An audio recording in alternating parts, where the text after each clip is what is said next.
And today we're going to Bahrain. Brake balance, again, 1 or 2 clicks rearwards here because there's so much steer going on. Now, what Lewis does very smartly is that he, without me seeing where he is, the secret is, first of all, it's just so essential for being fast.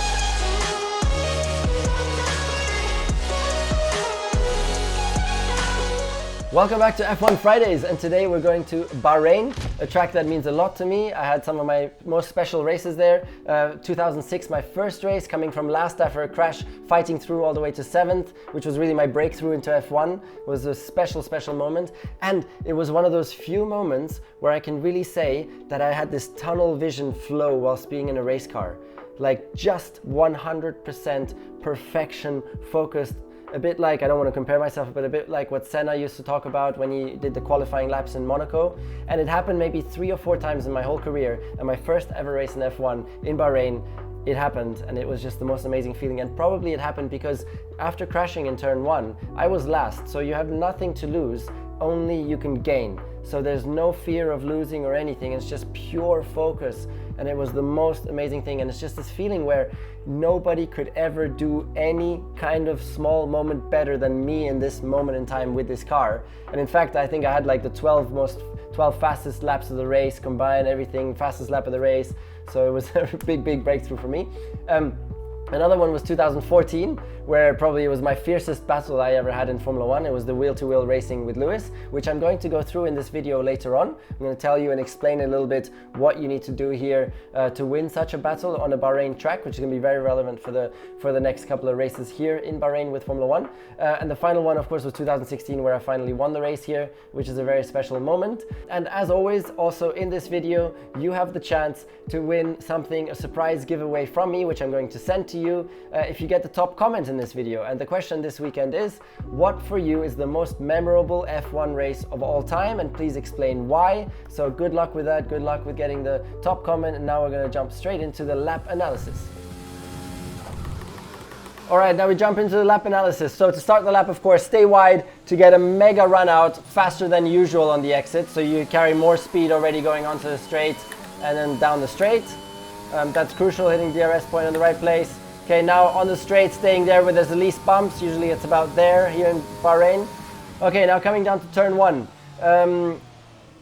Just stay maximum left, of course, and brake at 120, full brake. Downshift as early as possible to help with the rear braking, with the engine braking, to help stop the car. Downshift all the way to 2nd gear here. Late entry, because on the exit, you got to stay middle of the track because the next part has to be flat. That's an obligation, otherwise you lose too much time on the straight. So not quite to the edge there. Come back a little bit, upshift early, and so that you have 1 gear through here, maybe even 4th gear upshift early. So you're 1 gear through here, flat out, of course, use the maximum curb on the outside there, then straight line it as much as possible. Okay, now we come down here. Brake balance 1 click rearwards because you're steering a lot in braking, in the late braking here, compared to the turn 1 where you just straight all the way. So brake balance 1 click rearwards because you're going to lock front more here. So 0.5% rearwards. You brake at around 80 meters here, and then you go for quite an early entry to get to that apex, otherwise you'll never get there. And because the exit is very wide and you can afford to go extremely wide, you just touch the curb there, and here on the exit you go very wide, you go around. This is the perfect spot to be. Of course, keep touching that white line. Perfect spot is here, and then just use as much track as possible. Start going onto that curb.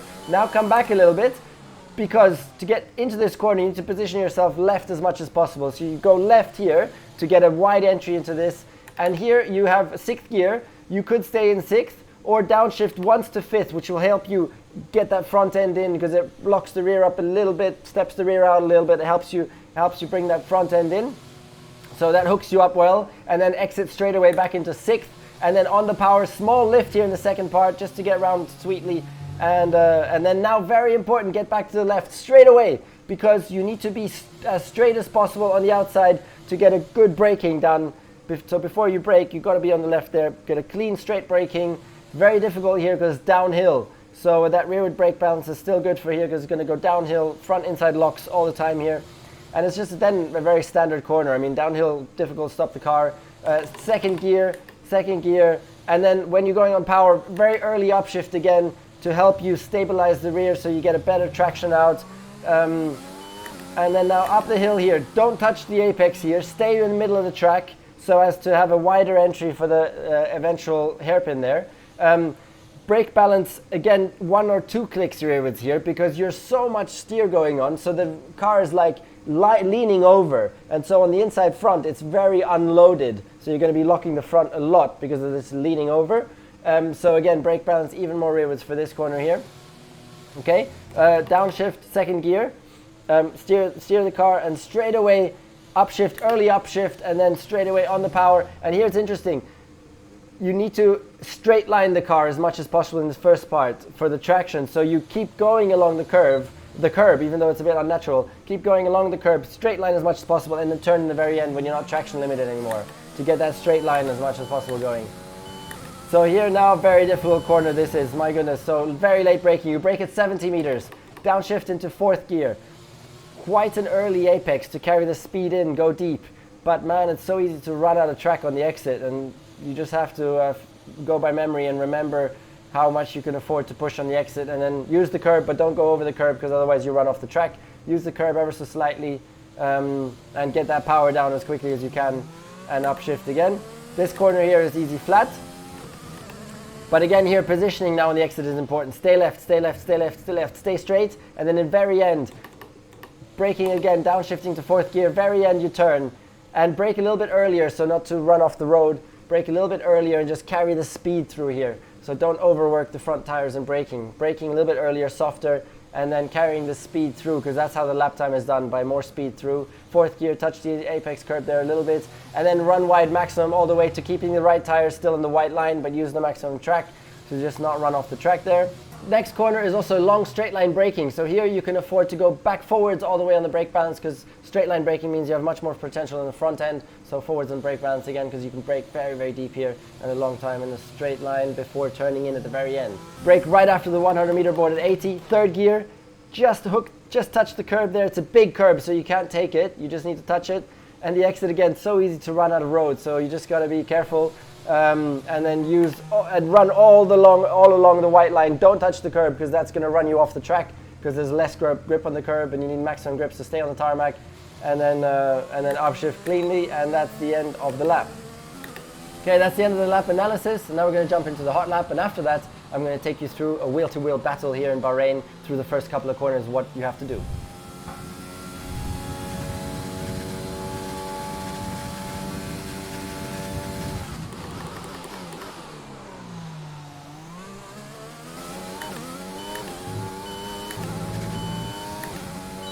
Awesome.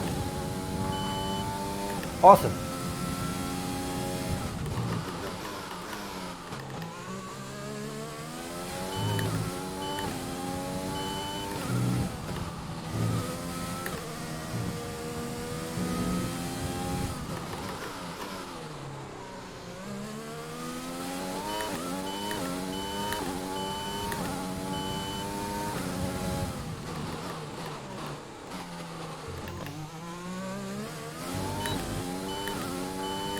Okay.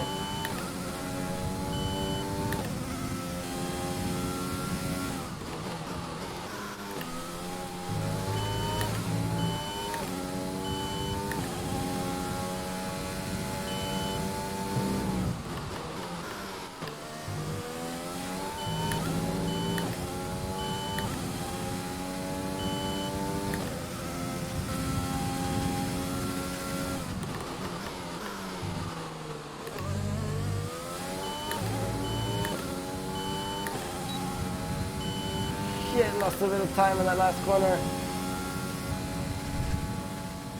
Okay, let's take you through now how to do a great overtake here in Bahrain. So turn 1, of course, it's very difficult to follow because you still get this, you're in the slipstream, so you have a lot of understeer through the corner because you have less downforce, so you just have to do the best and get as close as possible here. Then, of course, stick in the gearbox. Be very careful to follow exactly where the front guy is cutting through the air, hit the DRS in the right moment. So, now the front guy is probably going to pull to the right, but ideally you do need to try and pull to the right and overtake on the right hand side, and I'm going to do that because of the example with Lewis that I mentioned to before, which we're going to use in this case. So I do manage to get by on the right here. Now what Lewis does very smartly is that he without me seeing where he is, that means I can't afford to go left because I don't know if he might still be right next to me. He very smartly, just before braking, goes all the way to the left on the edge of the track, whilst I'm very compromised with my braking because I'm on the dirty side and very much like not even middle of the track. I'm still very far on the inside here. So he's like really having a great entry to the next corner. So I brake late, so I'm ahead here.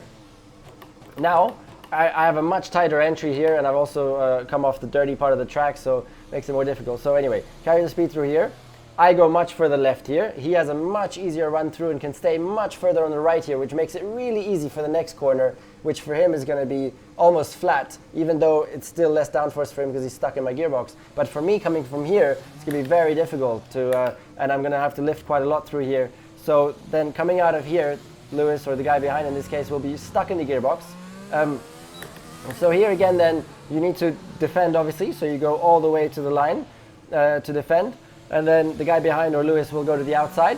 And then here, brake very late, but again, you're braking and defending, so you're in the dirty side of the track. So you brake as late as possible, of course, but still, the exit is so wide, you know, and so long, so it's a tough exit since you're coming in so tight. So you come in second, third, and then try and go and throttle as much as possible. And Lewis here, super smart, waited, brake massively late on the outside, waited, and then the sharp turn in and just cut through the inside now on the exit and put the power down and got a great run out from the corner, which I never expected. So I'm taking a run now and suddenly he pops up in the inside here. I'm like, oh my goodness, because then you're on the inside for the next corner. So then he had just enough car, like half a car's width here on the inside, which is just enough for me to not be able to commit round the outside because he's going to be there. So I have to back off here. He brakes massively late because he's not sure if I'm going to back off because he's just only on the edge of being enough there. So then he brakes massively late, like shoots straight on, locks front up. So I'm thinking, okay, maybe I still got a chance here. So he's like out on the outside here. Now I make sure I get a good run out of here, come out of here, and here's quite difficult to overtake now. So he blocks the inside. I obviously try and get the best run on the outside here, but still on the exit, as long as he stops the car properly on the inside here and then turns, like staying on the inside turns, it doesn't allow me to cut across on the inside and go through because he's still there. And then he gets a good exit, and then the straight now on the exit is pretty short, and the next corner is left again. So being on the outside here is not so great. So he's able to defend through here, and then by this time now he can use all the track also and get a good run through this corner, and then manage to get all the way to the next corner still being first. So he just did a fantastic job with defending there, but that's a little bit the intricacies of what you have to do to manage to get your position here. And to manage to overtake. So it's really, there's going to be such great battles, I think, in Bahrain to look forward to. And now we're going to jump into Q&A session where I answer your questions. Question 1 from Snowby: what is your most memorable moment of Bahrain GP and why? That would be my win in 2016 because it was my championship year. I was taking the lead in the championship and it's just a great win. So I'd go for that one. Question 2, the Joker. What's the secret about turn 9 and 10 and why is it so difficult to master that part of the track? The secret is, first of all, brake balance rearwards, just so essential for being fast. So brake balance 2% at least rearwards because you're just so laterally loaded. So you're like so leaning outwards that you just lock the front inside so much because it's unloaded.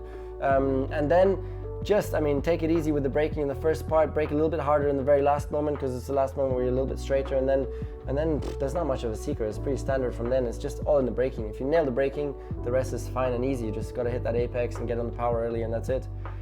Question 3, Fadlan Hafusa: how different is it to race in Bahrain on day and night in terms of race, tire warming and everything else? It's a huge difference because, and that's the challenge on a Bahrain race weekend, that you do some of the practice in the daytime and then you do qualifying and race in twilight.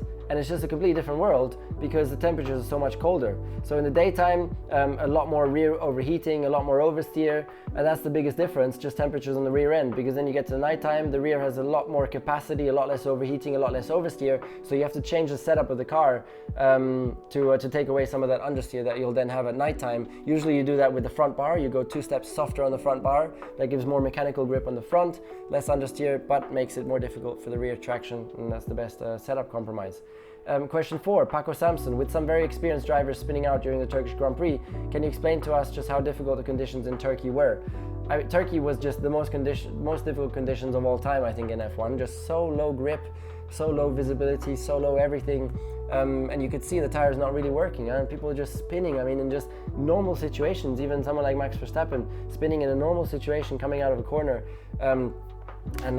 huge respect to everybody, and I think there Lewis Hamilton also just showed why he's the class of the field and one of the best of all time in those conditions. Phenomenal drive, no mistakes, I mean just unbelievable.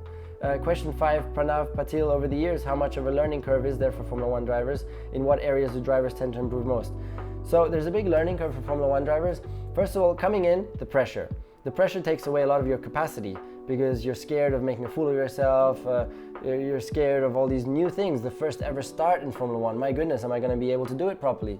So you have a lot of fear and apprehension because Formula 1 is the big game, you know, it's against driving against the legends. For a young guy, you're suddenly on the grid next to Lewis Hamilton or something, you know, or even a Kimi Raikkonen in the case of people further back. So that's the first thing, it takes a lot of capacity away for you. The second thing would be also just experience with setting up the car.